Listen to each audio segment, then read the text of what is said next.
Hey everybody, welcome back. Today we're going to take a look at a set of sights. These are made by Excess Sights. They are in a Glock pattern and they are made specifically to be compatible with optics or suppressors, which basically that just means they're going to be a little bit taller than standard sights. Now, full disclosure, Excess Sights did send these out to me for free, but I assure you it will not affect my opinion of them in the least. If you enjoy this video or any of my other videos and you find the information helpful, I would appreciate it if you would subscribe to the channel. Maybe drop a like or a comment. It does go to help me out. Now, this is a video about iron sights, but most of you probably do know I'm definitely a fan of red dots when it comes to pistols. I do think it is the superior aiming solution, but I do also like to have backup sights regardless of the red dot. Red dots have came a really long way. They are extremely reliable. Regardless, I like having iron sights as a backup. I think there really is no con to just having them there. The likelihood that you'll have to use those backup sights is probably pretty low, but they don't get in the way. Most holsters these days are going to be compatible as far as the optics and the taller sights. And of course, if you're running a suppressor without an optic, the taller sights can be nice for that as well. Funny story, I did actually have a optic fail recently from a very reputable company. It wasn't a El Cheapo or nothing like that from Amazon. And it was in the middle of a pretty long course of fire, 20 or 25 rounds if I remember right. So I actually had to transition to the iron sights in the middle of that to finish out that course of fire.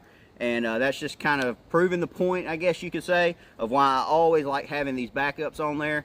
Even though I rarely use them, it still can happen. Now, when it comes to backup sights on a red dot equipped pistol, I have always been a fan of very minimalist sights. If I'm running dedicated iron sights, I really like having a big fiber optic sight up front or anything that really draws my eye. But on something like this, where the iron sights are just a backup option, I like to have them pretty much blacked out. I definitely prefer to have a blacked out rear sight, which is what we have here. And then on the front side, I either want it to be blacked out, or preferably, I like the way this side is. It's blacked out, but you do still have a tritium insert, so you have a little bit of a night side effect. You don't really notice it during the day, so it's not going to take away from the red dot. So that's exactly how I like the iron sights to be set up on a red dot pistol. Here I have them installed on a Palmetto State Armory dagger. So this is kind of a Glock 19 clone, if you will. And they are giving you pretty much a lower 1/3 co-witness. It may be just a little bit lower than that, but you can easily see the iron sights through the red dot. If I present the pistol normally, they're at the very, very bottom of the window. But if I needed to use them, they're definitely there and they definitely work. So installing these sights on the pistol is pretty straightforward. I obviously did that off camera. Since I installed them, I've only fired about 100 rounds through this pistol. Nothing has moved, nothing has walked loose, and everything has worked fine. All right, going to do a quick zero check with these iron sights. Nothing too scientific. I just have a steel plate at 10 yards. Hopefully you can tell I have the optic turned off.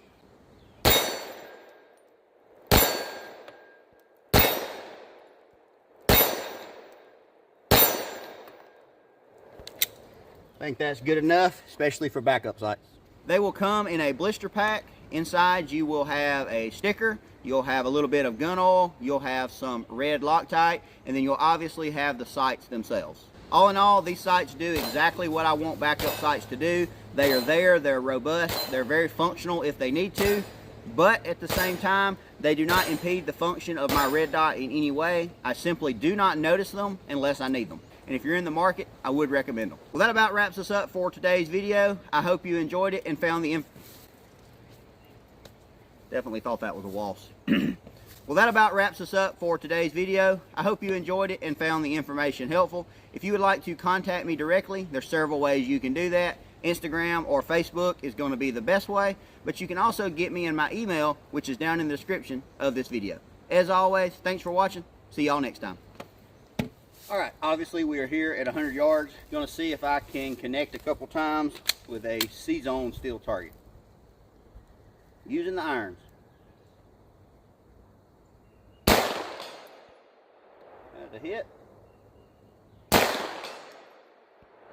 Hit. That was a miss on me. Hit. And a hit. And one more. And a hit. 5 out of 6 iron sights. I'll take it. primary sighting system or a backup sighting system. Either way, for me they're a backup, but they definitely work.